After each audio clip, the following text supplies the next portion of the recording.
नमस्ते दोस्तों। इस वीडियो में यूपी टीजीटी साइंस 2013 के क्वेश्चन को किया जाएगा क्वेश्चन नंबर 90 से। इसके पहले का क्वेश्चन मीन्स क्वेश्चन 1 से क्वेश्चन 89 तक 10 पार्ट में ऑलरेडी कवर हो चुके हैं, प्लेलिस्ट में पड़े हैं, आप वहां से सीन कर सकते हैं, चेक कर सकते हैं। इस वीडियो में मीन्स पार्ट 11 है, ये पार्ट 11 में क्वेश्चन नंबर 90 से कंटिन्यू किया जाएगा। तो question number 90, question number 90 read करिए। क्वेश्चन नंबर 90 पूछ रखा है आपका, विद्युत क्षेत्र ई में पी आघूर्ण वाले द्विध्रुव पर लगने वाला बल आघूर्ण होगा। मीन्स क्या पूछ रखा है, ये टार्क पूछ रखा है, टार्क बल आघूर्ण। ठीक, डायपोल मोमेंट है, डायपोल मोमेंट पी है और विद्युत क्षेत्र ई है, तो उसका जो टार्क आ जाएगा, अगर डायपोल मोमेंट पी हो जाएगा मतलब द्विध्रुव पर लगने वाला आघूर्ण पी है और इलेक्ट्रिक फील्ड ई है, विद्युत क्षेत्र ई है, तो आपका फार्मूला बन के आता है टार्क का, टाउ इज इक्वल टू क्या आता है, टाउ इज इक्वल टू आता है P क्रॉस E। क्योंकि टार्क जो होता है, टार्क बल आघूर्ण एक वेक्टर क्वांटिटी होती है। कैसी क्वांटिटी होती है? वेक्टर क्वांटिटी टार्क होती है। तो P क्रॉस E, अगर आप क्रॉस प्रोडक्ट की प्रॉपर्टी जानते हैं वेक्टर से, P क्रॉस को हटाएंगे तो बनेगा P E sine theta, P E sine theta, यानी कि torque equal to tau is equal to हो जाएगा, टार्क को टाउ से डिनोट करते हैं, डायपोल मोमेंट को पी से डिनोट करते हैं, इलेक्ट्रिक फील्ड को ई से डिनोट करते हैं। आई होप ये सबको पता भी होगा। ठीक है, तो torque tau is equal to P cross E और पी ई साइन थीटा। तो यहाँ पे आपको मिल रहा क्या रहा है, पी क्रॉस ई मिल रहा है, यानी कि ऑप्शन कौन सा मिल जाएगा, बी। ये पी डॉट ई ये रूल आउट इसलिए है क्योंकि ये डॉट प्रोडक्ट, ये वेक्टर स्केलर क्वांटिटी नहीं है। जैसे वर्क होता है अगर, तो वर्क इज इक्वल टू हम लिखते हैं एफ डॉट डी, तो चूँकि वर्क वेक्टर स्केलर क्वांटिटी है इसलिए वर्ग कार्य एक अदिश राशि है, तो वहाँ पे एफ डॉट डी लिखा जाता है। ओके, फिलहाल टार्क जो है बल आघूर्ण, ये एक वेक्टर क्वांटिटी है, सदिश राशि है, तो इसीलिए torque tau is equal to P cross E लिखा जाता है। क्रॉस को हटाएंगे तो पी ई साइन थीटा हो जाएगा, यानी 90 का बी ऑप्शन आपका करेक्ट है। Question number 91, question number 91 read करिए। उष्मीय विकिरण की तरंग दैर्घ्य है, मतलब थर्मल रेडिएशन की वेवलेंथ पूछ रखा है, या हीट रेडिएशन की वेवलेंथ आपको बतानी है। तो हीट रेडिएशन की वेवलेंथ का जो रेंज होता है वो रेंज मेमोराइज होना चाहिए। कितना होता है, 7800 एंगस्ट्रॉम के अप्रॉक्स होता है, मोर देन 7800 एंगस्ट्रॉम। ठीक है, तो आपका 7800 एंगस्ट्रॉम से अधिक जो है उष्मीय विकिरण की तरंग दैर्घ्य होगी। ये आपका मेमोराइज वाला क्वेश्चन था, याद है तो कर ले जाएंगे। ठीक है, हर एक रेडिएशन का अपना पर्टिकुलर वेवलेंथ होता है। तो थर्मल रेडिएशन उष्मीय विकिरण की जो वेवलेंथ होती है वो 7800 एंगस्ट्रॉम से अधिक होती है। नेक्स्ट क्वेश्चन, क्वेश्चन नंबर 92, मतलब क्वेश्चन नंबर 92। 92 आपका सिंपल हार्मोनिक मोशन से क्वेश्चन है, topic simple harmonic question chapter से 92 क्वेश्चन। ये पूछ रखा है, किसी सरल आवर्त गति का आयाम a है, ओके, तथा आवर्तकाल t है, तो अधिकतम तत्कालीन वेग होगा। ठीक, सिंपल हार्मोनिक मोशन का एम्पलीट्यूड दे रखा है, आयाम क्या दे रखा है, कितना a दे रखा है, आयाम या एम्पलीट्यूड a है। ठीक है, एंड आवर्तकाल एंड टाइम पीरियड t है, टाइम पीरियड t है। तो अधिकतम v मैक्स हमको बताना है, अधिकतम वेलोसिटी v मैक्स बतानी है। v मैक्स को जानने के पहले हम लोग सिंपल हार्मोनिक मोशन, जो SHM में सिंपल हार्मोनिक मोशन के वेलोसिटी का फार्मूला होता है वो होता है v equal to omega under root में a square minus X square. ये जनरल फार्मूला होता है वेलोसिटी का। अब यहाँ से हम लोग दो चीज़ निकालेंगे, एक वी मैक्स, एक वी मिनिमम। तो मैक्सिमम वेलोसिटी कब होगी, मैक्सिमम वेलोसिटी तब होगी जब x इज इक्वल टू 0 होगा। ये कंडीशन आपको ध्यान देनी है, जब डिस्प्लेसमेंट 0 होगा तो वी मैक्स होगा। और आप इस इक्वेशन में, मतलब इक्वेशन आप इसको 1 बोल देना है, जो वेलोसिटी की इक्वेशन है, इसमें अगर x इज इक्वल टू 0 रखें तो आप वी मैक्स आ जाएगा a ओमेगा, क्योंकि under root a square, a under root से बाहर चला जाएगा तो बचेगा a ओमेगा। तो ये वी मैक्सिमम वेलोसिटी का फार्मूला a ओमेगा बन के आता है। एंड यहीं अगर मिनिमम वेलोसिटी होती तो वी मिनिमम कंडीशन क्या है, जब x is equal to a होता है, डिस्प्लेसमेंट एम्पलीट्यूड ये दोनों इक्वल होते हैं, तो उस समय वेलोसिटी सिंपल हार्मोनिक में मोशन में मिनिमम हो जाएगी। क्योंकि x is equal to a रखोगे यहाँ पे तो a square minus a square 0 हो जाएगा, तो v मिनिमम 0 निकल के आ जाएगा। जब x is equal to a होता है तो सिंपल हार्मोनिक मोशन के केस में तो वेलोसिटी मिनिमम होती है, 0 आ जाती है।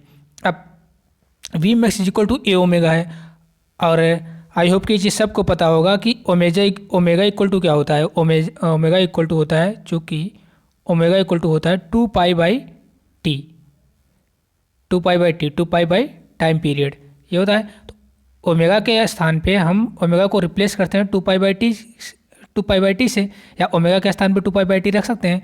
तो यहाँ ए ऐसे रहने देते हैं, ओमेगा के स्थान पे 2 पाई बाई टी रख देते हैं। ए आपका फार्मूला बन के आ जाएगा वी मैक्स का एक नया, ए 2 पाई बाई टी। अब आप ऑप्शन में अगर देखेंगे तो ए ओमेगा दिख रहा है, ए ओमेगा तो नहीं है, 2 पाई बाई टी के फॉर्म में है। तो फार्मूला आपका 2 पाई ए बाई टी बन के आ रहा है, यानी 2 पाई ए बाई टी किस ऑप्शन में दिख रहा है 92 के ऑप्शन नंबर ए में दिख रहा है 2 पाई ए बाई टी। तो 92 का A option will be correct.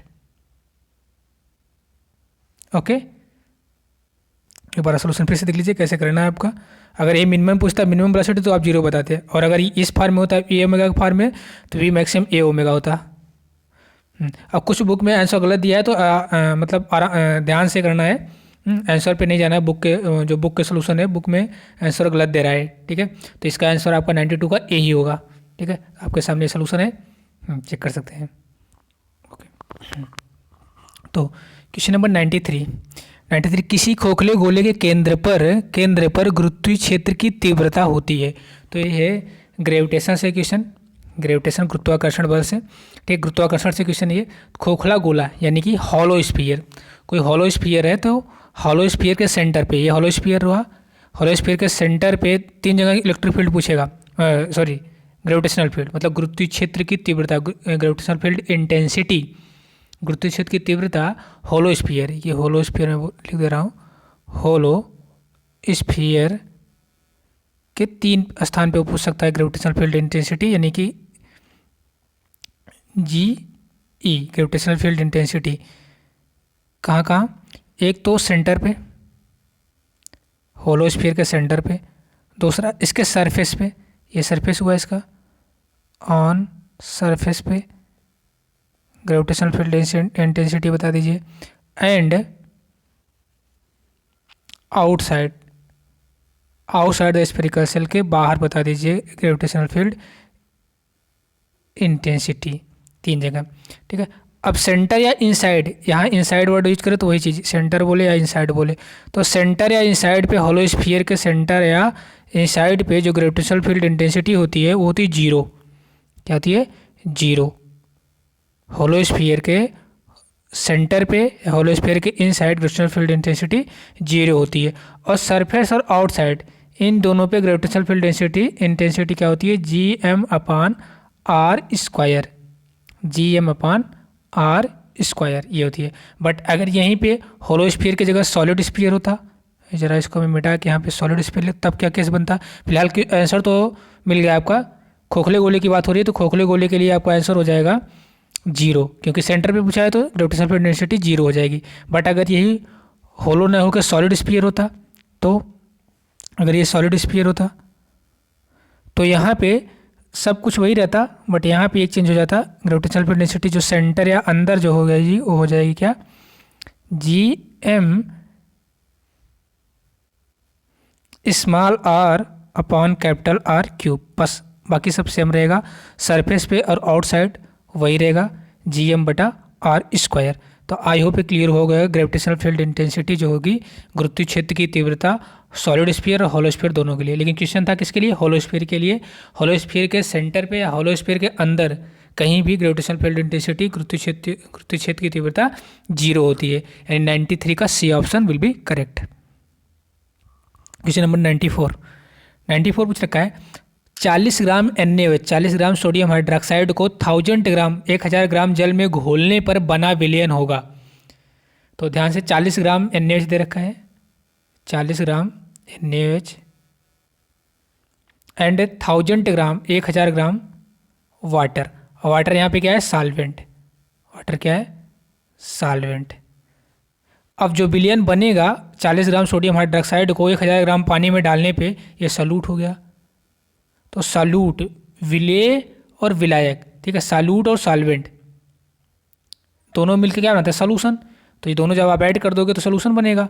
तो ये सॉल्यूशन जो बनेगा वो कितना बनेगा यही आपसे पूछ रखे हैं, ठीक है। आप दोनों को ऐड करेंगे 40 ग्राम NaOH सालूट को, और मतलब NaOH सालूट हो गया, और 1000 ग्राम सॉल्वेंट वाटर को ऐड करेंगे तो जो सॉल्यूशन बनेगा उसका आप मोलर, नॉर्मल, मोलल या इनमें से कोई नहीं, इसके फॉर्म में आंसर बताइए। सब सॉल्यूशन की कंसंट्रेशन यूनिट है, मोलर, नॉर्मल, मोलल, ठीक है। मोलर को मोलरिटी भी बोलते हैं, नॉर्मल को नॉर्मलिटी भी बोलते हैं, और मोलल को मोललिटी भी बोलते हैं, ठीक है। ओके, तो यहाँ पे आपको बताना है, फर्स्ट ऑफ ऑल अब ये पकड़िए कि कंसंट्रेशन किस में आएगी। अगर ऐसा सॉल्यूशन है, जैसे सॉल्वेंट जो है वो किलोग्राम में है, और जो सॉल्यूट है वो तो है ही, वो तो वेट, उसका वेट है ही। तो जब सॉल्वेंट किलोग्राम में रहता है तो मोलल आता है, मोलल में, ये तो श्योर होगा मोलल में। अब मोलल का फार्मूला सॉल्यूशन चैप्टर में आप लोगों ने पढ़ा होगा कि मोललिटी जिसको स्मॉल m से डिनोट करते हैं, यहाँ मैं लिख देता हूँ मोललिटी इज इक्वल टू क्या होता है, मोल ऑफ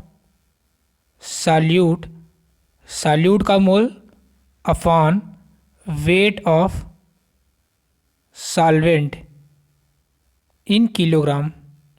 यह फार्मूला होता है मोललिटी का नहीं, मोललिटी का अलग होता है। मोललिटी का होता है मोल of solute upon volume of solution in litre, but ये मोललिटी का है।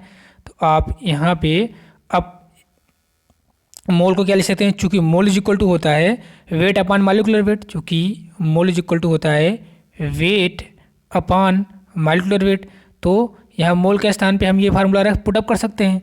तो molarity small m is equal to हो जाएगा, मोल के स्थान पे वेट अपॉन मॉलिक्यूलर वेट लिख दें, वेट अपॉन मॉलिक्यूलर वेट, और अपॉन वेट ऑफ सॉल्वेंट नीचे रहेगा, ये ऊपर जाके यहाँ मल्टीप्लाई हो जाएगा। ये वेट ऑफ सॉल्वेंट मैं पूरा लिख देता हूँ, कोई दिक्कत वाली बात नहीं है। जब आप मोल की जगह में वेट अपॉन मॉलिक्यूलर वेट लिख दिए हैं, उसके बाद इसके नीचे आप लिख देंगे weight of solvent in kg. तो weight of solvent in kg जो है ये कहाँ जाएगा, ये जाके यहाँ पे मल्टीप्लाई हो जाएगा, ठीक है। तो यहाँ जाके मल्टीप्लाई हो जाएगा, तो वही चीज़ मैं डायरेक्ट लिख रहा था, बट ठीक है, एक स्टेप मैंने, ये हो जाएगा weight of solvent in KG, weight solvent in KG में रहना चाहिए सॉल्वेंट का वेट, और ये वेट है उस सॉल्यूट का वेट, ठीक है। बस आप यही फार्मूला पुटअप कर दीजिए। वेट कितना दे रखा है सॉल्यूट का, 40 ग्राम वेट दे रखा है, 40 ग्राम NaOH है ना। NaOH का मॉलिक्यूलर वेट कितना होता है, NaOH का मॉलिक्यूलर वेट आपका होता है NaOH है ना, NaOH। सोडियम का एटॉमिक वेट होता है 23, ऑक्सीजन का होता है 16, ऑक्सीजन का होता है 1, तो 6 3 9 1 10 40, तो इसका atomic weight molecular weight NaOH का 40 हो गया। तो वेट बटा मॉलिक्यूलर वेट हो गया। अब wait of solvent in KG में, सॉल्वेंट का वेट रखना है लेकिन किलोग्राम में रखना है, ठीक। तो वेट ऑफ सॉल्वेंट कितना है, मतलब वाटर का वेट, वाटर सॉल्वेंट का काम कर रहा है इस सोल्यूशन में, तो 1000 ग्राम है, इसको किलोग्राम में बदलेंगे। तो 1000 ग्राम में कितने किलोग्राम, 1 ग्राम में 10⁻³ किलोग्राम, 1000 ग्राम में 1 किलोग्राम होता है, या उल्टा कर सकते हो 1 किलोग्राम में 1000 ग्राम होता है, तो यहाँ 1 kg हो जाएगा वेट ऑफ सॉल्वेंट। बस इसको सॉल्व कर लेंगे तो मोलरिटी कितनी आ जाएगी 1, यानी 1 मोलल सोल्यूशन है, 1 मोलल सोल्यूशन है। अगर ऐसा सोल्यूशन आप बनाएंगे तो 1 मोलल सोल्यूशन बनेगा, ठीक है। कैसे हो रहा है ये, आपको सिंपल सा फार्मूला, सी ऑप्शन सही हो जाएगा। सिंपल सा आपको ये फार्मूला लगाना है, molarity equal to mole of solute upon weight of solvent in KG, ये सिंपल सा लगाना है। मोलर क्यों नहीं है, मोलरिटी का जो फार्मूला होता है मोल of solute upon volume of solution in litre, यहाँ वॉल्यूम दिया ही नहीं है, दिया है जो सॉल्वेंट वो केजी में सॉल्वेंट का वेट दे रखा है, तो इसलिए श्योर होगा कि मोलरिटी निकालना है। यहाँ पे मोलल में आंसर आएगा जो, तो 1 मोलल आ गया। आई होप कि क्लियर होगा कैसे आ रहा है ये। क्वेश्चन नंबर 95 पूछ रखा है, कौन सा हैलाइड जल अपघटन के प्रति अस्थायी है। मतलब इन चारों में से carbon tetrachloride, tin di SnCl2, silicon tetrachloride और लेड टेट्राक्लोराइड, इन चारों हैलाइड में से कौन सा हैलाइड जल अपघटन के प्रति स्टेबल है, मतलब जल अपघटन नहीं होगा उसका, ठीक है। तो आप ये है पी ब्लॉक का, पी ब्लॉक में वो भी कार्बन फैमिली का। कार्बन फैमिली हम लोग पढ़ते हैं element, carbon, silicon, germanium, tin और लेड, ठीक है। तो इसमें इन सब के हैलाइड कार्बन को छोड़कर, CClO4 को छोड़कर बाकी जितने के हैं सब के सब हाइलाइट जो है हाइड्रोलिसिस हो जाएंगे, लेकिन CClO4 हाइड्रोलिसिस नहीं होता है, ये जल अपघटन के प्रति स्टेबल होता है, ठीक है। इनका जल अपघटन के प्रति स्टेबल, इसका रीजन ये है कि कार्बन पे आप चेक करोगे तो कार्बन के पास d ऑर्बिटल अवेलेबल नहीं है। CClO4 में जो कार्बन है उसके पास क्या नहीं है, डी ऑर्बिटल अवेलेबल नहीं है, जिसकी वजह से इसकी हाइड्रोलिसिस बड़ी मुश्किल से होती है, ठीक है, या होती ही नहीं है ऐसा समझ लो। तो मोस्ट स्टेबल होता है जल अपघटन के प्रति, कार्बन नॉट अवेलेबल, या डी ऑर्बिटल एब्सेंट सीधा लिख देते हैं सिंपल सा, डी ऑर्बिटल एब्सेंट, यानी कि इसका कौन सा ऑप्शन आ जाएगा, इसका ऑप्शन ए करेक्ट हो जाएगा। रीजन यही है कि आप डी ऑर्बिटल एब्सेंट बताएंगे, कार्बन के पास डी ऑर्बिटल एब्सेंट है, बाकी सबकी हो जाएगी, SnCl4, PbCl4, SiCl4, SiCl4 hydrolysis करके, ठीक है, ये क्या बनाता है SiOH, यहाँ पे मैं साफ साफ लिखता हूँ, SiOH टेकन 4 बना देगा, ठीक है, चारों क्लोरीन रिप्लेस हो जाएगा OH से, ठीक है। तो यानी कि क्वेश्चन फिलहाल 95 का ए है। आ जाओ क्वेश्चन नंबर 96। क्वेश्चन नंबर 96 पूछ रखा है, निम्न में से किसमें सहसंयोजी एंड आयनिक बांड होता है, मतलब दोनों बांड, सहसंयोजी बांड, आयनिक बांड, कोवेलेंट बांड, सहसंयोजक बांड मतलब होता है कोऑर्डिनेट बांड, कोऑर्डिनेट बांड नहीं, वेरी सॉरी, सहसंयोजक एक तो कोवेलेंट होता है, एक कोऑर्डिनेट बांड होता है, एक आयनिक बांड होता है, ओके, कोऑर्डिनेट सहसंयोजक बांड होता है, ओके। तो वेरी सॉरी, लिटिल हिंदी थोड़ी ना, उप सहसंयोजी कोऑर्डिनेट होता है, सहसंयोजी कोवेलेंट होता है। तो सहसंयोजी और आयनिक बांड की बात हो रही है, यानी कि आयनिक और कोवेलेंट दोनों बांड, दोनों किसमें प्रेजेंट है, दोनों करेक्ट है, दोनों बांड किसमें है। तो CCl4 में सिर्फ कोवेलेंट है, आयनिक है नहीं, हमको दोनों चाहिए, आयनिक और कोवेलेंट दोनों चाहिए, तो पहला तो रूल आउट हो जाएगा। CCl4 में सिर्फ क्या है, कोवेलेंट है। CaCl2 ये भी नहीं है। NH4Cl एग्जाम्पल याद रखिएगा, इसमें दोनों बांड हैं, NH4Cl में आपका कोवेलेंट बांड भी है और आयनिक बांड भी है। NH4Cl का स्ट्रक्चर ऐसे ही बनेगा ना, NH4+Cl-, ठीक है, तो ये इसमें दोनों बांड हैं। 96 का सी ऑप्शन करेक्ट हो जाएगा। क्वेश्चन नंबर 97 फिर से ग्रेविटेशन का क्वेश्चन है, गुरुत्वाकर्षण का पूछ रखा है। ग्रही चाल के संदर्भ में केपलर के एक नियम के अनुसार, ठीक है, मतलब केपलर लॉ के बारे में पूछा है, Kepler law of planetary motion, Kepler के ग्रही चाल के नियम के अनुसार जो टाइम पीरियड होता है, टाइम पीरियड का square directly proportional to the radius के क्यूब के डायरेक्टली प्रोपोर्शनल होता है, मतलब time period square directly proportional to the radius के क्यूब के होता है, T square directly proportional to the R cube, यही होता है केपलर का लॉ ऑफ प्लैनेटरी मोशन, ठीक है, T square directly proportional to the R cube. ये सिंपल सा था, इसमें कुछ वो नहीं है। तो T square directly proportional to R cube कहाँ है, सी वाले ऑप्शन में है, ओके, तो इसका सी ऑप्शन करेक्ट हो जाएगा। क्वेश्चन नंबर 98 सिंपल सा है, 0.1 अणु HCl बराबर है, यानी यहाँ पे आपका 0.1 अणु HCl दे रखा है, 0.1 अणु HCl कितने के बराबर है, ठीक है, यहाँ पर भी एक करेक्शन है, ठीक है, यहाँ इनको 0.1 मोल लिखना चाहिए था, या इनको लिखना चाहिए 0.1 ग्राम अणु, तो 0.1 मोल बना जाता, इन्होंने सीधा लिखा 0.1 अणु HCl के बराबर, और यहाँ पे ऑप्शन इन्होंने ग्राम ग्राम दे रखा है, बट अगर इसके क्वेश्चन के अकॉर्डिंग कोई ऑप्शन मैच नहीं करेगा, मतलब इसमें अगर लगाएंगे 0.1 अणु दे रखे हैं, यानी कि नंबर ऑफ मालिक्यूल इन्होंने दे रखा है, number of molecule upon Avogadro number NA is equal to mole is equal to weight, मतलब ये सोल्यूशन नहीं है, मैं बता रहा हूँ कि कोई आंसर मैच नहीं करेगा। फिर weight upon molecule weight, HCl का मालिक्यूल वेट कितना हो जाएगा, Cl का हो जाएगा 35.5, हाइड्रोजन का 1 यानी कि 36.5,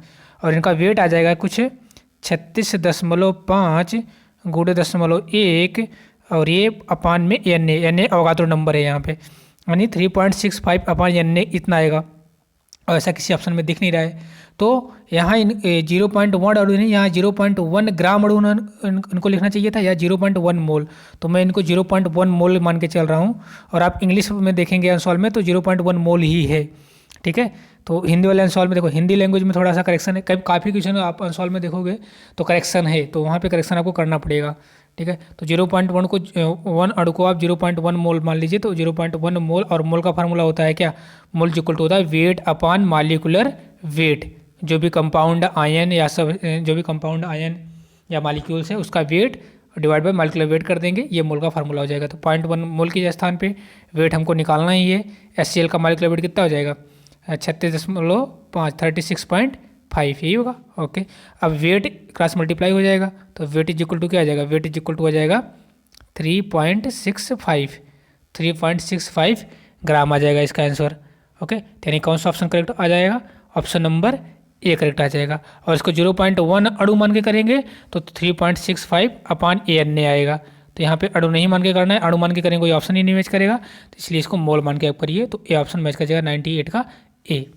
क्वेश्चन नंबर 98 का यहाँ 99 पे आते हैं। क्वेश्चन नंबर 99, सूर्य की ऊर्जा का सोर्स है, मतलब जो सन की एनर्जी है उसका सोर्स क्या है? सोर्स ऑफ सन एनर्जी का, सोर्स ऑफ सन की एनर्जी का सोर्स क्या है? फिजन की, फ्यूजन की, दोनों। ठीक है, तो जो सन के सोर्स का सन की एनर्जी का सोर्स है वो कौन सी प्रक्रिया होती है? वो फ्यूजन होती है, न्यूक्लियर फ्यूजन। न्यूक्लियर फ्यूजन में क्या होता है? न्यूक्लियर फ्यूजन में दो स्मॉल न्यूक्लियाई फ्यूज कर जाते हैं जिससे वेरी हाई एनर्जी रिलीज होती है। तो न्यूक्लियर जो सन की एनर्जी का सोर्स है वो न्यूक्लियर फ्यूजन प्रोसेस है। फ्यूजन का मतलब संलयन। ठीक है, विखंडन में तो एक बिग न्यूक्लियाई ब्रेक डाउन होती है छोटे छोटे 2 स्मॉल न्यूक्लियाई में, तो न्यूक्लियर फ्यूजन उसको बोलते हैं। फिलहाल सन की एनर्जी का सोर्स फ्यूजन प्रोसेस से होता है, मतलब फ्यूजन से है, तो संलयन होता है, संलयन। तो 99 का बी ऑप्शन मैच कर जाएगा। नंबर 100, ये देखो इनका फिर से इन्होंने क्या कर दिया है कि क्वेश्चन को इनकम्प्लीट किया है हिंदी में इन्होंने पूछा है, क्या पूछा है पता ही नहीं, बस क्वेश्चन है। देखो क्वेश्चन ध्यान से रीड करते हैं। इन्होंने पूछा है, एक वस्तु जिसका हवा में भार 10 न्यूटन, कोई ऑब्जेक्ट है जिसका वेट एयर में, हवा में 10 न्यूटन है, जब किसी द्रव में वो पूरी तरह डुबोया जाता है, कोई द्रव है, लिक्विड है, उसमें वो पूरी तरह डुबो दिया गया, तो डुबोने के बाद डुबाया जाता है, तो उस डुबोने के बाद इसका भार 8 न्यूटन हो जाता है। कोई ऑब्जेक्ट है जब तक वो पानी के बाहर है तो थोड़ा भारी रहता है, जैसे ही आप उसको पानी के अंदर डालोगे थोड़ा हल्का हो जाता है। ठीक है, तो 8 न्यूटन, वही चीज़ में हो रही है। हवा में था 10 न्यूटन था भार, और जब जैसे ही उसको पानी के अंदर डुबाएगा तो 8 न्यूटन हो गया। यहाँ तक तो ठीक है, लेकिन पूछो इसमें पूछा क्या है? इन्होंने क्वेश्चन तो पूछा ही नहीं। क्वेश्चन इनका ये होना चाहिए था, जितना इन्होंने लिखा है सही है। उसके बाद वस्तु के द्वारा जो पानी हटाया गया है उसका भार बताना है, ये इनका क्वेश्चन है पूरा कंप्लीट। ठीक, यहाँ पे मैं लिख देता हूँ, इनका पूछना है क्वेश्चन नंबर 100 में, वस्तु के द्वारा हटाया गया पानी का भार बताना है आपको, ये क्वेश्चन है इनका। वस्तु ने जितना पानी हटाया उसका आपको भार बताना है। तो आर्किमिडीज का प्रिंसिपल आपने 9th-10th में पढ़ रखा होगा। आर्किमिडीज का प्रिंसिपल क्या बोलता है? आर्किमिडीज का सिद्धांत बोलता है, जो वेट ऑफ डिस्प्लेस्ड लिक्विड, मतलब वस्तु के द्वारा हटाया गया पानी का भार इक्वल टू होता है एग्जैक्ट ऑब्जेक्ट, वस्तु का एग्जैक्ट भार। ठीक है, वेट ऑफ ऑब्जेक्ट, मैं यहाँ पे वेट ऑफ ऑब्जेक्ट को ऐसे लिख रहा हूँ, minus weight of object in liquid, liquid में जो उसका वेट है, वेट और वेट हो गया ए अल्फा लिक्विड, ये आपको बता देगा कि वस्तु के द्वारा कितना पानी हटाया गया उसका वेट। तो वेट ऑफ डिस्प्लेस लिक्विड निकल जाएगा। तो वेट ऑफ ऑब्जेक्ट कितना है? 10 न्यूटन। और कितना लिक्विड द्रव्य जब पूरी तरह डुबाया गया तो कितना हो गया इसका भार? 8 न्यूटन। तो डिस्प्लेस्ड लिक्विड का जो वेट आ जाएगा आपका, वो आ जाएगा 2 न्यूटन। यानी कि option number A correct match हो जाएगा 100 का ए। अब क्वेश्चन नंबर 101, क्वेश्चन नंबर 101 अच्छा क्वेश्चन है, ये एटॉमिक स्ट्रक्चर से क्वेश्चन है। फोटॉन के गतिक द्रव्यमान का सूत्र बताना है। तो फोटॉन के काइनेटिक मास का फार्मूला हमको बताना है। तो फोटॉन के काइनेटिक मास का फार्मूला जस्ट अगर मेमोराइज हो तो ज़्यादा बेटर है।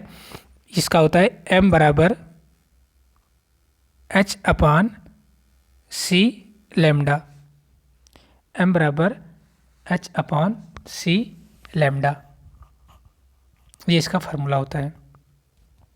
ठीक है, काइनेटिक मास का, यानी कि ऑप्शन डी है। अब कैसे आया ये देख लीजिए। ठीक है, जिसको मेमोराइज है तो गुड, अब नहीं तो देखते हैं कैसे आया है।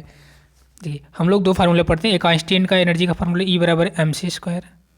दूसरा फार्मूला हम लोग पढ़े हैं एटॉमिक स्ट्रक्चर में, E बराबर h म्यू। दोनों एनर्जी के ही हैं, दोनों एनर्जी, दोनों को हम क्या कर सकते हैं? इक्वल कर सकते हैं, दोनों बराबर कर सकते हैं, दोनों एनर्जी ही है ना। तो mc² बराबर h म्यू लिख सकते हैं, कुछ कोई दिक्कत नहीं। यहाँ पे mc² equal to h mu लिख सकते हैं। और चूंकि हमको पता है म्यू इक्वल टू क्या होता है, यहाँ म्यू रहेगा, सिर्फ पार नहीं रहेगा। यहाँ मैं फिर से लिखता हूँ h म्यू, ये c² है, h म्यू। चूँकि म्यू इक्वल टू होता है c बाई लैम्डा, तो यहाँ पे हम क्या लिख सकते हैं? sc by lambda, sc by lambda हो गया। और यहाँ पे mc² है, इसको फर्दर सॉल्व करेंगे तो यम इज इक्वल टू निकल के क्या आ जाएगा, H C by lambda C square. एक सी से एक सी कैंसिल आउट हो जाएगा, बचेगा क्या, एच अपान लैम्डा सी, यानी एच अपान सी लैम्डा। और यही तो फार्मूला है एम बराबर, ये देखिए एम बराबर एच अपान सी लैम्डा, ये यही है एम बराबर एच अपान सी लैम्डा। कैसे आया ये देख लीजिए आप लोग। दोनों फार्मूले आपको एक साथ अप्लाई करने पड़ेंगे, आइंस्टीन का ई बराबर एम सी स्क्वायर और एक ई बराबर एच म्यू। ठीक है, यहाँ पे एच प्लॉन्क कांस्टेंट है, म्यू फ्रीक्वेंसी है, मैं बता देता हूँ सिंबल भी। ये एनर्जी है या मास है, सी स्पीड ऑफ लाइट है जिसका मान 3 × 10⁸ मीटर पर सेकंड होता है। एच प्लॉन्क कांस्टेंट है जिसकी वैल्यू 6.64 × 10⁻34 होती है। और जो म्यू है ये फ्रीक्वेंसी है, वेलोसिटी नहीं फ्रीक्वेंसी है, ओके। और लैम्डा वेवलेंथ है आपका। तो इस प्रकार से काइनेटिक मास निकल के आ जाएगा H upon lambda C, H upon lambda C, H upon C lambda. Cinnabar question number 102, cinnabar निम्न का एक अयस्क है। तो सिनेबार किसका और है ये पूछा है, ठीक है, किस मेटल का और है। तो सिनेबार जो है आपका सिंदूर, सिंदूर जो होता है सिनेबार, ये जो मरकरी का और है। और ये जो सिंदूर नहीं होता सिंदूर, सिंदूर का फॉर्मूला HgS, ठीक है। तो ये किसका और है, मरकरी का और है Hg। और Hg एक मरकरी क्या है, मरकरी एक मेटल है, मेटल तो है बट ये लिक्विड फॉर्म में रहता है। मरकरी, मरकरी पॉइजनस होता है, कभी सिंदूर खा मत लेना, क्योंकि सिंदूर में क्या होता है HgS, मरकरी का और है, पॉइजनस होता है मरकरी, ठीक है। तो मरकरी जो है पॉइजनस होता है और ये सिनेबार जो है मरकरी का और है। क्वेश्चन नंबर 130, आयुपैक नेम पूछ रखा है सिंपल सा। इस कंपाउंड का ऑर्गेनिक कंपाउंड क्वेश्चन नंबर 103, निम्नलिखित यौगिकों का IUPAC पद्धति से नाम है। ये यौगिक है CH2 double bond CH single bond CH CH3 taken twice. इसका आयुपैक नेम बताना है आपको। तो इसको फर्स्ट ऑफ ऑल आप नेमिंग, पहले पेरेंट चेंज को चूज करिए, फिर इसकी नेमिंग करिए। नेमिंग का भी रूल होता है, आप अगर इसकी नेमिंग करेंगे तो किधर से नेमिंग करेंगे, आई होप कि सब पता होगा नेमिंग आयुपैक किधर से नेमिंग करना है, जिधर से डबल बॉन्ड जल्दी मिल जाएगा इस कंपाउंड के लिए बोल रहे हैं। बाकी रूल तो और होता है, प्रियोरिटी देखी जाती है फॉस्फेट ग्रुप की, वो रूल जब चैप्टर करेंगे आयुपैक नेम तो उसमें डिटेल में बात होगी। यहाँ पे आपको पेरेंट चेन आपकी यही बनेगी, नंबरिंग जिधर से डबल बॉन्ड जल्दी मिल जाएगा इधर से करेंगे 1 2 3 और ये रहेगा 4, ये 4 आ जाएगा। और इसको मैं यहाँ बनाऊंगा तो कुछ ऐसा बनेगा, C double bond C single bond C, यहाँ पे 2 CC लगे, CH3 लगे हुए हैं। तो नंबरिंग 1 2 3 4, यानी 3 मेथाइल ब्यूटीन, 3 मेथाइल ब्यूटीन या 3 मेथाइल 1 ब्यूटीन इसका नेम हो जाएगा। 103 का डी ऑप्शन करेक्टली मैच हो जाएगा, ठीक है, 103 का डी करेक्ट हो जाएगा। क्वेश्चन नंबर 104, आयरन का निर्माण अयस्क से किया जाता है। तो आयरन का निर्माण अयस्क से किया जाता है, तो आयरन का फॉर्मेशन किस ओर से किया जाता है इनका ये पूछना है। तो आयरन का ओर देख लीजिए बस, बॉक्साइड तो एल्युमिनियम का ओर है Al2O3, ये बॉक्साइड होता है तो रूल आउट हो गया, ये नहीं हो सकता है, इससे तो आयरन का निर्माण होगा नहीं। क्रायोलाइट ये भी नहीं होगा, ठीक है, ये भी क्रायोलाइट भी रूल आउट हो गया। हीमेटाइट, हीमेटाइट जो होता है ये आयरन का ओर है, आयरन का ऑक्साइड Fe2O3, इससे आयरन आप बना सकते हो, ठीक है। तो 104 का बी ऑप्शन करेक्ट हो जाएगा। ये मेटलर्जी से क्वेश्चन था। Next question, question number 105, question number 105 coordination compound से क्वेश्चन है। निम्न में कौन सा किलेट लिगेंड है, लिगांड नहीं लिगेंड है वो, ठीक है, ये कौन सा किलेट लिगेंड फॉर्मेशन करेगा। तो बाइडेंटेड लिगेंड जो होते हैं, बाइडेंटेड लिगेंड वो किलेटरिंग बनाते, मोनोडेंटेड वाले नहीं, एसीटेट ये मोनोडेंटेड ये नहीं बनाएगा, साइनाइड ये भी नहीं, अमोनिया भी नहीं, ऑक्जिलेट, ऑक्जिलेट जो होता है इसमें किलेटरिंग की फॉर्मेशन हो जाएगी। ऑक्जिलेट ऐसा होता है C double bond O single bond COO minus, ऐसे इधर भी, तो ये यहाँ पे किलेटरिंग की फॉर्मेशन हो जाएगी, ओके। तो 105 का सी ऑप्शन करेक्ट हो जाएगा। कोऑर्डिनेशन कंपाउंड में डिटेल में बात करेंगे, ओके। क्वेश्चन नंबर 106 पूछ रखा है, किस अभिकर्मक के साथ जो C6H5OH C6H6 देता है, मतलब फिनॉल बेंजीन बनाता है किस अभिकर्मक के साथ, ओके। तो फिनॉल कन्वर्ट होगा बेंजीन में, तो किस रिएजेंट की हेल्प से, तो यहाँ पे जिंक लगाना पड़ेगा। तो फिनॉल आपका ये रहा, ये आपका फिनॉल है, बेंजीन पे आप OH लगा दोगे तो इसको बोलते हैं फिनॉल, और जिंक की प्रेजेंस में ये फिनॉल जो बेंजीन पे OH लगा है वो हट जाएगा और बन जाएगा बेंजीन, यानी C6H5OH चेंज हो जाएगा C6H6 में। तो आपका आंसर हो जाएगा 106 का जिंक अभिकर्मक की हेल्प से। 106 का कौन सा ऑप्शन करेक्ट हो जाएगा? जिंक। ए वाला ऑप्शन आपका करेक्ट हो जाएगा। ठीक है। Next question, question number 108। Question number 108 पूछ रखा है, ऑक्सीजन परमाणु का पानी में संकरण क्या होता है? ठीक है, तो यहाँ पानी का आप इस से बना लीजिए आराम से। ये पानी का सेंटर मॉलिक्यूल ऑक्सीजन हो जाएगा, इसके सराउंडिंग में 2 हाइड्रोजन आ जाएंगे और इसमें 2 लोन पेयर लगेगा, क्योंकि ऑक्सीजन की बैलेंस इच्छा होती है 2 लोन पेयर, 2 बॉन्ड पेयर हैं, इसका संकरण निकल के आ जाएगा 2 bond pair plus 2 lone pair होने की वजह से संकरण आएगा sp3। तो sp3 आपका 108 का सी करेक्ट हो जाएगा। ठीक है, तो वाटर में ऑक्सीजन परमाणु का पानी में संकरण sp3 आ जाएगा। तो 108 का आपका ए ऑप्शन नहीं, सी ऑप्शन मैच हो जाएगा। 108 का सी sp3 है ना। Question number 109। 109 रीड करिए, प्रकाश में ध्रुवण की घटना होती है अंधेर प्रकृति की, अनुप्रस्थ प्रकृति की, कण प्रकृति की, इनमें से कोई नहीं। कण प्रकृति तो पहले भी पार्टिकल नेचर का तो होता नहीं है। अब बचा लॉन्गिट्यूडनल और transverse nature. Actually polarisation of light में होता क्या है, ध्रुवण की घटना में होती क्या है, एक अनपोलराइज लाइट, ये मान लीजिए निकॉल प्रिज्म है, निकॉल प्रिज्म से अनपोलराइज्ड लाइट पास की जाती है, अनपोलराइज्ड लाइट पास की जाती है निकॉल प्रिज्म से, अनपोलराइज्ड लाइट पास की जाती है और पोलराइज हो जाती है। ठीक है, अनपोलराइज्ड निकॉल प्रिज्म से पास की जाती है, जिससे वो क्या करती है, रोटेट करती है पीपीएल को। पीपीएल मतलब प्लेन पोलराइज लाइट को रोटेट करती है, और इस फिनोमेना को बोलते हैं पोलराइजेशन। और ये जो सिंपल सा इसका जो नेचर होता है वो ट्रांसवर्स नेचर होता है, मतलब ट्रांसवर्स वेव होती है। ठीक है, ये निकाल प्रिज्म वाला घूमना फूमना हटाइए इसको, सिंपल सा इसका नेचर इन्होंने पूछा है, तो ये ट्रांसवर्स नेचर की होती है। ट्रांसवर्स नेचर का मतलब अनुप्रस्थ प्रकृति की होती है। तो 109 का बी ऑप्शन आपका करेक्टली मैच कर जाएगा। ठीक है, क्वेश्चन नंबर 110, जब सेल्यूलोज को तनु H2SO4 के साथ उबाला जाता है तो अंतिम उत्पाद है, सेल्यूलोज को डाइल्यूट H2SO4 के साथ उबाला जाता है तो फाइनली प्रोडक्ट क्या आता है, इनका ये पूछना है। सेल्यूलोज को जैसे आप डाइल्यूट H2SO4 के साथ उबालोगे तो सेल्यूलोज जो है ग्लूकोज, इसका जो मोनोमर होता है ग्लूकोज होता है, तो ग्लूकोज मोनोमर में ब्रेक हो जाएगा, यानी ग्लूकोज मालिक्यूल बन जाएगा। ओके, तो अंतिम उत्पाद इसका ग्लूकोज आ जाएगा। ठीक है, यहीं का सुक्रोज होता तो ग्लूकोज और फ्रुक्टोज दोनों बनाता, तो फिलहाल सेल्यूलोज था तो ग्लूकोज और ग्लूकोज में ब्रेक डाउन हो जाएगा। ओके,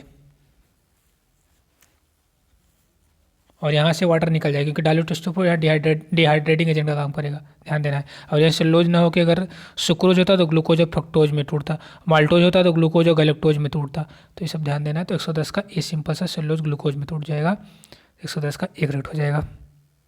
क्वेश्चन नंबर 111 सिंपल सा है कि अगर बांध में एकत्रित पानी, कोई बांध है उसमें पानी जो इकट्ठा रहता है उसके पास कौन सी एनर्जी होगी?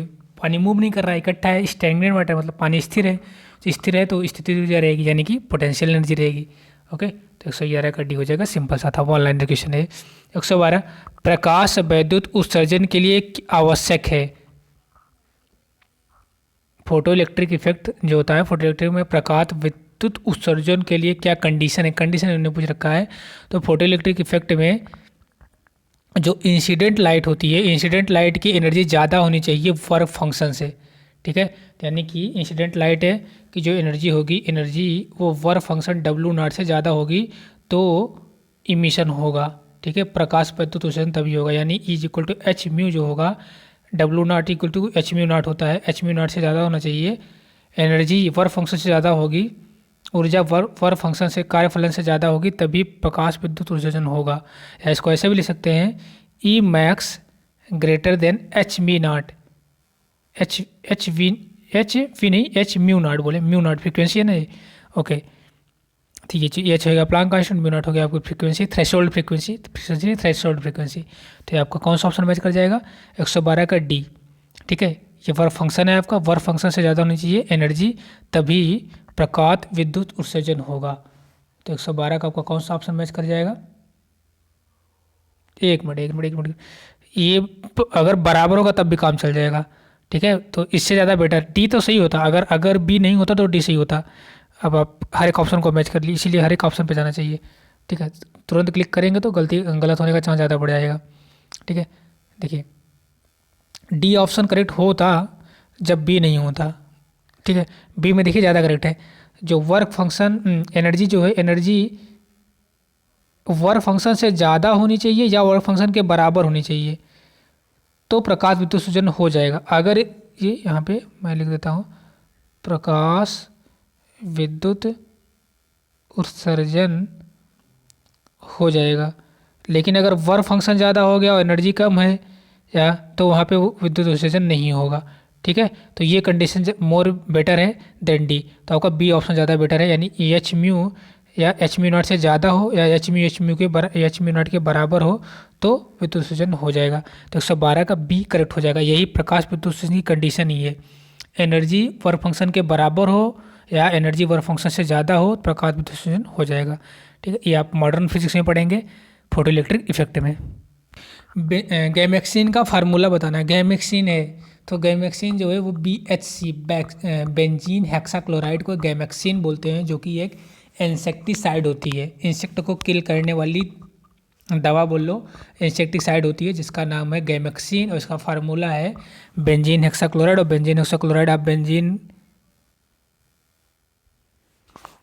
बना लीजिए, उस पर एक हाइड्रोजन को हटा के Cl लगा दीजिए, ये आपका हो जाएगा बेंजीन हेक्साक्लोराइड, ठीक है। ये आपका बेंजीन हेक्साक्लोराइड BHC इसको शॉर्ट में बोलते हैं BHC। तो बेंजीन हेक्साक्लोराइड कौन सा ऑप्शन है? डी ऑप्शन है, बेंजीन हेक्साक्लोराइड। ओके, तो ये आपका BHC बेंजीन हेक्साक्लोराइड। लेकिन ये डबल बॉन्ड इसमें नहीं रहेगा, क्योंकि डबल बॉन्ड अगर लगा देंगे तो कार्बन की वैलेंसी जो है क्या हो जाएगी, डिस्टर्ब हो जाएगी। यहाँ पे क्लोरीन है, हाइड्रोजन भी तो है यहाँ पे एक एक, तो ये आपका स्ट्रक्चर हो जाएगा बेंजीन हेक्साक्लोराइड का। ओके, तो स्ट्रक्चर ये रहा। और बेंजीन गैमेक्सिन का कॉमन नेम बेंजीन हेक्साक्लोराइड और ये ह्यूमन कार्सिनोजेनिक भी होता है, ध्यान देना है। तो 113 का आपका डी ऑप्शन करेक्टली मैच कर जाएगा, ठीक है। क्वेश्चन नंबर 114 114, निम्न में से सबसे अधिक स्थिर कक्षक है। मतलब ये पूछा कि सबसे स्टेबल ऑर्बिटल कौन सा है इन चारों में से, P2 मतलब जो ABCD दे रखा है। तो हम लोग पढ़े हुंड रूल। हुंड रूल ये बोलता है कि या तो ऑर्बिटल फुल फील्ड हो या तो हाफ फील्ड हो, फुल हाफ फील्ड हो तो वो मोर स्टेबल होता है, ठीक है। जैसे मैं बताता हूँ, जैसे P है ना, P ऑर्बिटल में कितने ऑर्बिटल होते हैं? P सबसेल में कितने ऑर्बिटल होते हैं? S में 1, P में 3, तो ये हो गया 3। ये अगर ऐसे है हाफ फील्ड इसको बोलते हैं। हाफ फील्ड मोर स्टेबल होता है, या तो हाफ फील्ड हो तो मोर स्टेबल होगा या तो फुल फील्ड हो। फुल फील्ड का मतलब 3 ऑर्बिटल में 6 इलेक्ट्रॉन हो तो भी वो क्या होगा, मोर स्टेबल होगा। ये तो कंडीशन है स्टेबिलिटी की। हाफ फील्ड हो या फुल फील्ड हो तो वो ऑर्बिटल आपका क्या होगा, स्टेबल ऑर्बिटल होगा।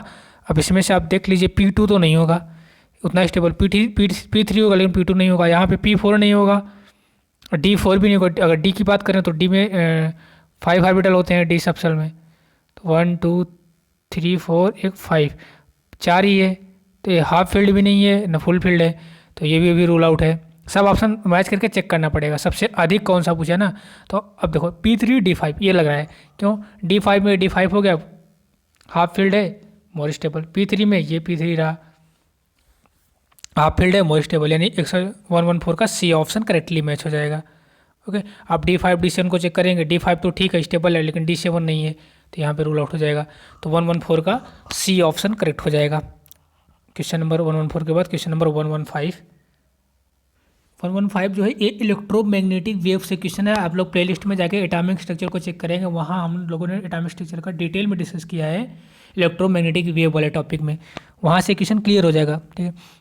यहाँ पे लैम्डा V, लैम्डा X तथा लैम्डा V, लैम्डा M क्रमशः दृश्य प्रकाश, एक्स रे तथा सूक्ष्म तरंगों की तरंग लंबाई को निरूपित करती है। तो ऑर्डर बताना है हमको, ठीक है।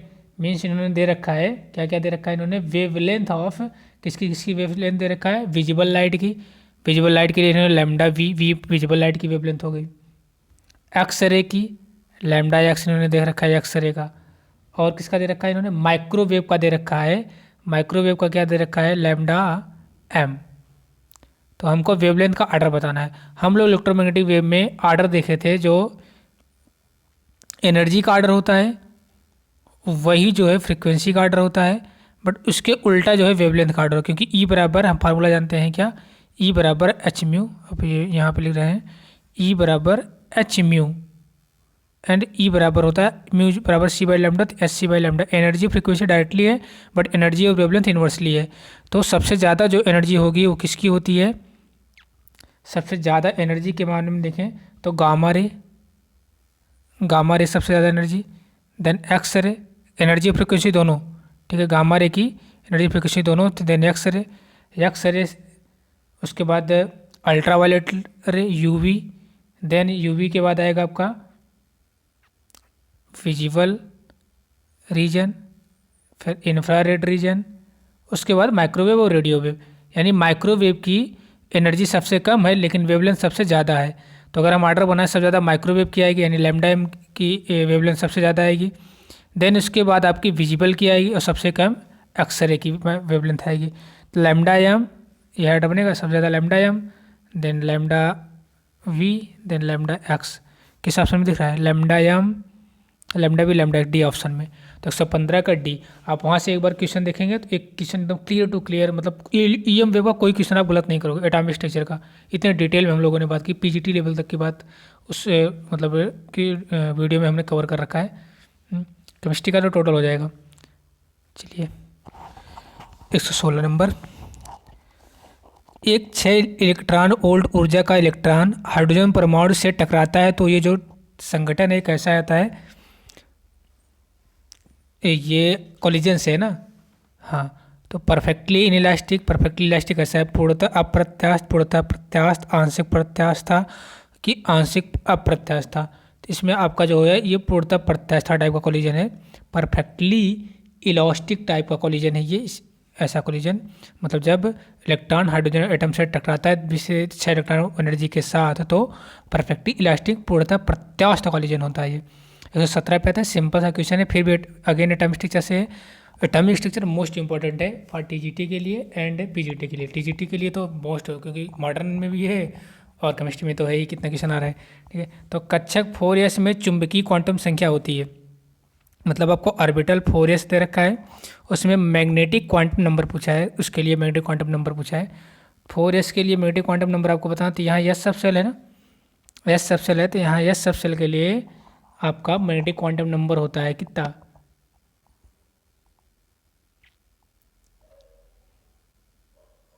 0। तो पता है ना, एल बराबर 0, तो एल बराबर 0 सब एस के लिए होता है, एल बराबर 1 पी सब सेल के लिए, एल बराबर 2 बटे तो एजिमुथल होता है। वेरी सॉरी, यहाँ पे मैग्नेटिक उन्होंने पूछा ना, चुंबकीय क्वांटम संख्या उन्होंने पूछ रखा है, ठीक है। तो मैग्नेटिक क्वांटम संख्या क्या होगी उसको हमको बताना। ये जो मैं बता रहा हूँ ये है एजिमुथल, तो एस के लिए azimuthal L is equal to 0 होता है। और मैग्नेटिक क्या हो जाएगी, मैग्नेटिक जो होगी वो यल पे डिपेंड करती है, अगर यल 0 है तो एम भी 0 होगा। ओके, एक बार फिर से देख लेते हैं। देखिए 4s ऑर्बिटल के लिए अगर हम देखें सबके वैल्यू, ये प्रिंसिपल क्वांटम नंबर क्या हो जाएगी 4s के लिए 4, एजिमुथल क्वांटम नंबर यल क्या हो जाएगी, यस है, तो यस के लिए यल 0 हो जाएगा। यम क्या हो जाएगा, जो यल है वही यम होगा, मतलब जो यल है यम की वैल्यू यल पे डिपेंड करती है, प्लस यल से माइनस यल तक, यानी कि 0 है तो यम भी 0, ठीक है। यन क्या हो जाएगा प्लस नहीं, यन एल एम एस होता है ना, स्पिन क्वांटम नंबर एस से डिनोट करते हैं, एस जो हो जाएगा प्लस माइनस हाफ हो जाएगा। यानी यहाँ यम की वैल्यू हमको बतानी थी 4s के लिए, तो यम की वैल्यू 4s के लिए 0 हो जाएगी, तो 117 का डी ऑप्शन करेक्ट हो जाएगा। क्वेश्चन नंबर 118, क्वेश्चन नंबर 118, किसी परमाणु में n बराबर 2 तथा n बराबर 3 संख्या वाले उपकोष में इलेक्ट्रॉनों की संपूर्ण संख्या क्या होगी। तो यहाँ एक फार्मूला हम लोगों ने वीडियो में डिस्कस कर सकते हैं, एटॉमिक स्ट्रक्चर कुछ थ्योरेटिकल पोर्शन, थ्योरी वाली प्लेलिस्ट बनी है, वहाँ पे आप देखेंगे नंबर ऑफ इलेक्ट्रॉन इन सब सेल ऑफ एटम का फार्मूला होता है। फार्मूला क्या होता है, नंबर ऑफ इलेक्ट्रॉन इन सब सेल इज इक्वल टू होता है 2 कोष्टक में 2l+1, या इसी को ऐसे भी लिख सकते हैं 4l+2। अब यहाँ पे किसी परमाणु में, यहाँ पे मिस प्रिंट है थोड़ा सा, l बराबर 2 है, यहाँ पे l रहेगा, l बराबर 2 n बराबर 3 है, तो उसके लिए इलेक्ट्रॉन कितना आ जाएगा, l बराबर 2 है तो यहाँ पे l की वैल्यू 2 रख देंगे, 4:2 प्लस 2, 4 दूनी 8, तो 10 इलेक्ट्रॉन आ जाएंगे। तो 118 का आपका सी ऑप्शन मैच कर जाएगा। ठीक है। क्वेश्चन नंबर 119, 119 को रीड करिए। 119 पूछ रखा है परमाणु संख्या 24 वाला तत्व स्थित है, तो जिसका परमाणु क्रमांक 24 है वो किस ब्लॉक से आएगा। ब्लॉक पूछ रखा है, तो 24 सबको पता होगा डी ब्लॉक में आएगा, डी ब्लॉक। ठीक है, जो कि क्रोमियम एलिमेंट होता है, क्रोमियम, उसका परमाणु क्रमांक होता है 24, तो ये डी ब्लॉक का हो जाएगा। ठीक है, scandium, titanium, vanadium, chromium, manganese, iron, cobalt, nickel, copper, zinc, ये जितने भी हैं ये आपके डी ब्लॉक में आएंगे 3D सीरीज में। तो डी ब्लॉक का एलिमेंट हो जाएगा परमाणु क्रमांक 24 वाला। 21 से लेके 30 तक ये डी ब्लॉक के हैं, जो कि मोस्टली पूछे जाते हैं। ओके, और भी डी ब्लॉक के हैं, बट यहाँ पे आपका परमाणु क्रमांक 24 वाला डी ब्लॉक में जा रहा है, जो कि क्रोमियम है। क्रोमियम का परमाणु क्रमांक 24 होता है। ठीक है, तो 119 का सी ऑप्शन करेक्ट मैच हो जाएगा। क्वेश्चन नंबर 120, EDTA में उप सहसंयोजक संख्या है। EDTA में उप सहसंयोजक मतलब कोऑर्डिनेट नंबर बताना है EDTA का। तो EDTA देख लो, EDTA जो होता है इसका पूरा नाम होता है ethylene diamine tetra acetic acid. तो ये हेक्साडेंटेट लिगेंड होता है, तो इसमें जो कोऑर्डिनेशन नंबर EDTA का आ जाएगा 6 आ जाएगा, यानी उप सहसंयोजक संख्या इसकी आ जाएगी 6, क्योंकि ये हेक्साडेंटेट लिगेंड ही है। ओके, तो इसका कोऑर्डिनेशन नंबर जो आ जाएगा EDTA का, मैं यहाँ पे लिख देता हूँ। EDTA का फुल फॉर्म पहले लिख देते हैं।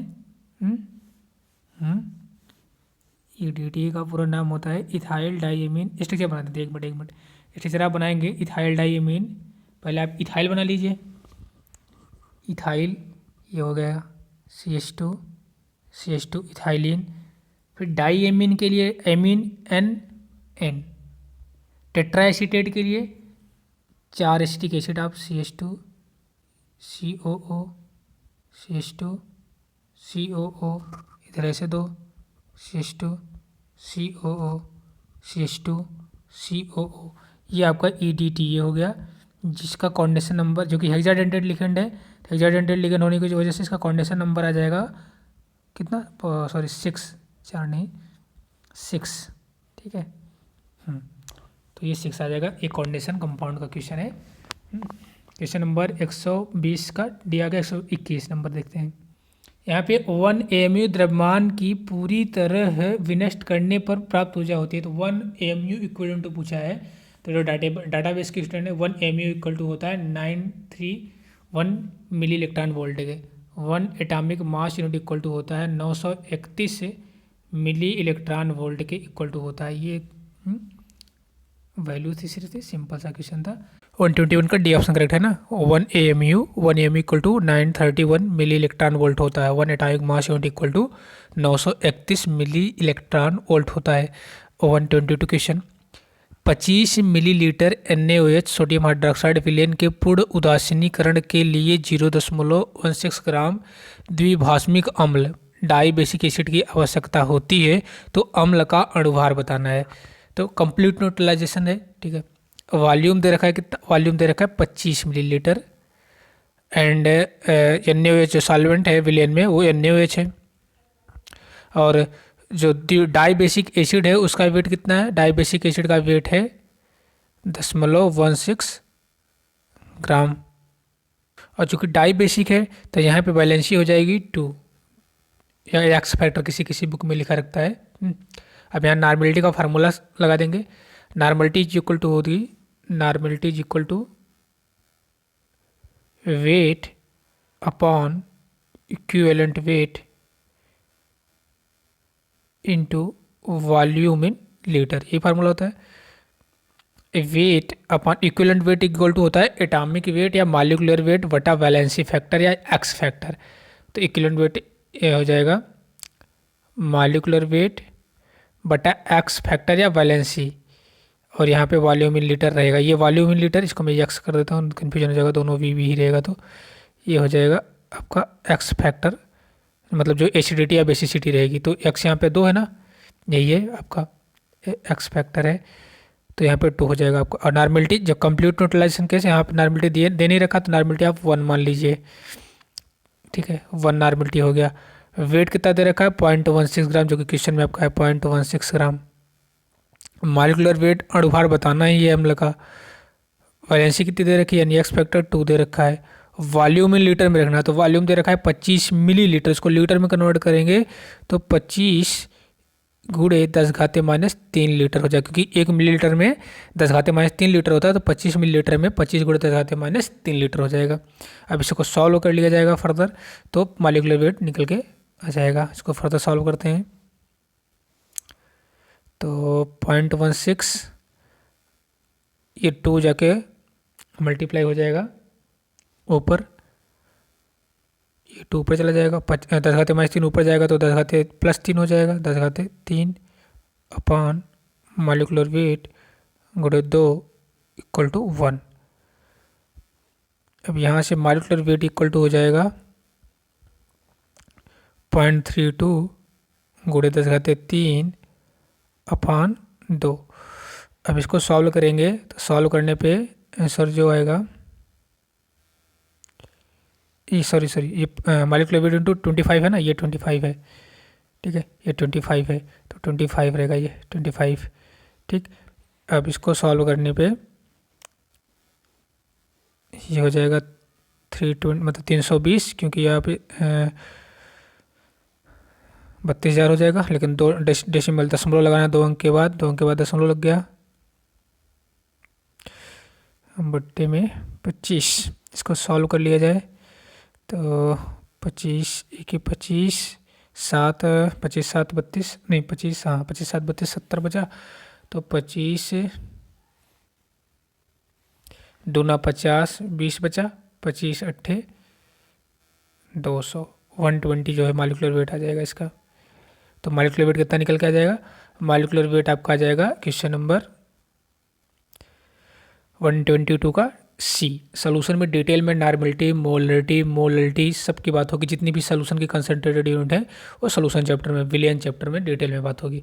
अभी यहाँ पे नॉर्मलिटी का फॉर्मूला है कि क्वेश्चन सॉल्व करना है। 122 का सी ऑप्शन करेक्ट हो जाएगा। 123 क्वेश्चन रेड करिए। निम्न में से कौन सल्फाइड पीले रंग का है? ये 4 सल्फाइड दे रखा है, zinc sulphide, cadmium sulphide, copper sulphide और लेड सल्फाइड। इन चारों सल्फाइड में से किसका कलर येलो कलर का, पीले रंग का है? ठीक है, पीले रंग का कौन सा? येलो कलर का है। तो ये तो मेमोराइज क्वेश्चन है, आपको याद होगा तो टेक कर पाएंगे। तो आपका कैडमियम सल्फाइड जो होता है वो येलो कलर का होता है, CDS cadmium sulphide yellow colour का होता है। 124 एक सरल लोलक का आवर्तकाल निर्भर करता है उसके M पर, L पर, दोनों पर, किसी पर नहीं। तो एक सिंपल पेंडुलम सरल लोलक का जो टाइम पीरियड आवर्तकाल होता है उसका फार्मूला होता है T = 2 पाई अंडर रूट में L/G।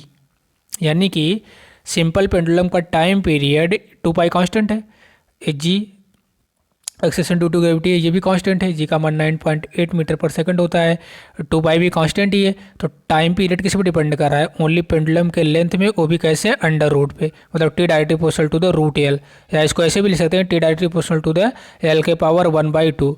ठीक, यानी कि टाइम पीरियड सिर्फ लेंथ पे डिपेंड कर रहा है L पर। 124 का बी ऑप्शन करेक्ट हो जाएगा। सरल लोलक का आवर्तकाल L पर, लेंथ पर निर्भर करता है। ओके, ये सिंपल पेंडुलम का, सिंपल हार्मोनिक मोशन का क्वेश्चन था, या ऑसिलेशन चैप्टर, इसको ऑसिलेशन बोला जाता है, वहाँ से क्वेश्चन था ये 124। क्वेश्चन नंबर 125 पूछ रखा है, यदि H3PO3 ये ऑक्सो फास्फोरस का है, जिसको बोलते हैं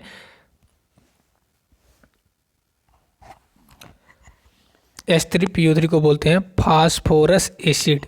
फास्फोरस का ये ऑक्सो एसिड है। H3, कई फास्फोरस के ऑक्सो एसिड जितने हैं, H3PO2, H3PO3, H3PO4, ठीक, सभी जितने हैं, H4P2O7, HPO3 का टेकन N, ये सब फास्फोरस का ऑक्सो एसिड आप इंपॉर्टेंट है ये। और ये P ब्लॉक में मिलेगा। P ब्लॉक, जब आप P ब्लॉक के एलिमेंट पढ़ेंगे, P ब्लॉक के एलिमेंट, वहाँ पे आपका ये ग्रुप नाइट्रोजन फैमिली का है, नाइट्रोजन फैमिली का ग्रुप 15 का, आई थिंक नाइट्रोजन ग्रुप 15 में आएगा, तो वहाँ का है। तो फिलहाल यहाँ पे आपको ये बताना है H3PO3 का अणुभार इन्होंने दे रखा है कितना? H3PO3 का अणुभार इन्होंने दे रखा है M। H3PO3 का अणुभार कितना है? M है अणुभार।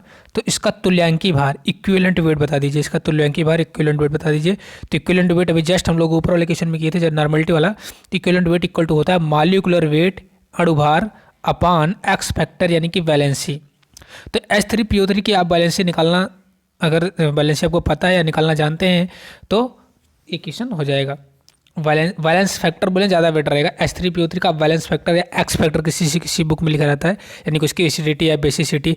तो H3PO3 की बेसिसिटी निकालिए, तो इसका स्ट्रक्चर बना लीजिए, P डबल बॉन्ड OH और H, ये इसका H3PO3 का स्ट्रक्चर हो गया। H3PO3 फास्फोरस एसिड का ये स्ट्रक्चर हो गया। अब इसमें बेसिसिटी कितनी है, इसकी बेसिसिटी है 2। क्यों? क्योंकि इसमें देखो POH कितने OH लगे हुए हैं, 2 OH लगे हुए हैं। जितने OH लगे रहेंगे वो उतनी उस फास्फोरस के ऑक्सीडेशन जितने हम पढ़ते हैं उसमें OH देखते हैं कितने OH लगे हैं, वो उसकी बेसिसिटी होती है। तो 2 OH लगे हुए हैं तो ये इसकी बेसिसिटी 2 हो जाएगी, यानी इक्विवेलेंट वेट यानी तुल्यांकी भार इसका हो जाएगा मॉलिक्यूलर वेट अपान अणुभार अपान 2, अणुभार बटा 2। ओके और ये एक पीएच है तो रिड्यूसिंग एजेंट ओ, ठीक है। जब चैप्टर डिस्कस होगा तो वहाँ पे डिटेल में डिस्कस होगा रिड्यूसिंग एजेंट क्यों है, और बेसिसिटी किसकी कितनी है वो डिटेल में बात होगी वहाँ पे। फिलहाल इस क्वेश्चन के लिए आपका H3PO3 का अणुभार m है तो इसका तुल्यांकी भार m/2 हो जाएगा, यानी कि 125 का B option will be correct. ये हो गया आपका यूपी TGT साइंस 2013 के कंप्लीट क्वेश्चन 1 से लेके क्वेश्चन नंबर 125 तक।